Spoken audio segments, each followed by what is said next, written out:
Ag Week Weather is sponsored by Bremer Bank. Connect with a banker today at bremer.com. What does the month of October have in store for us when it comes to weather? Here's John with our Agri-weather outlook. The month of October is now fully covered here by this forecast period. It's here. And we're still looking at some fairly warm temperatures. We've had a few chillier nights into the northern plains and some parts of the upper Midwest, but so far no smell even of a hard freeze or anything like that, at least not in any widespread nature.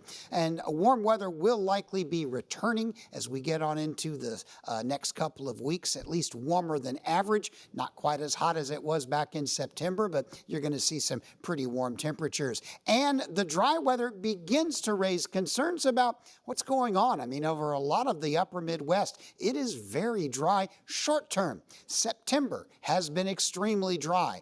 October is looking dry, at least the first couple of weeks, over huge areas of the Great Plains and upper Midwest, although most of these areas had plenty of rainfall during the summertime. So it's more of a short-term moisture problem. It's the topsoil. It's not the deep moisture profile. Wells are fine. Rivers are fine. It's just that the top few inches of soil has gone quite dry. Jet stream pattern right now, a little bit of a ridge out west, a little bit of a dip, and this wavy pattern. You'll notice as we go through the next couple of weeks, a lot of what I call troughiness or a lot of low pressure over the eastern Canadian Maritimes. That's been a feature of the jet stream pattern now for some time. And that's the main reason why the central part of the United States and the western United States has been so unusually warm for so long. It's because we've got this area of low pressure kind of locked up over Greenland, Iceland, the eastern Maritimes of Canada. That is going to make those areas a little bit cooler,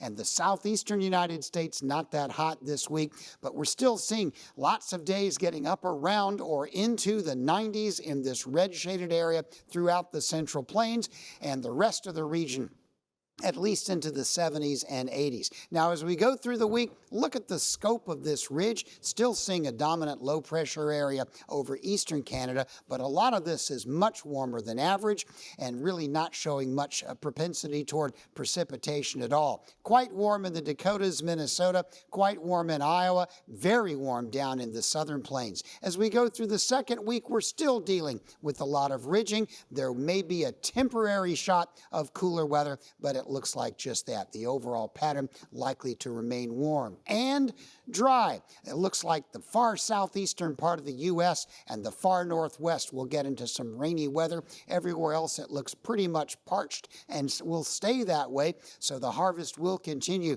very likely with very dry conditions over the next couple of weeks from Hudson Bay to Mexico.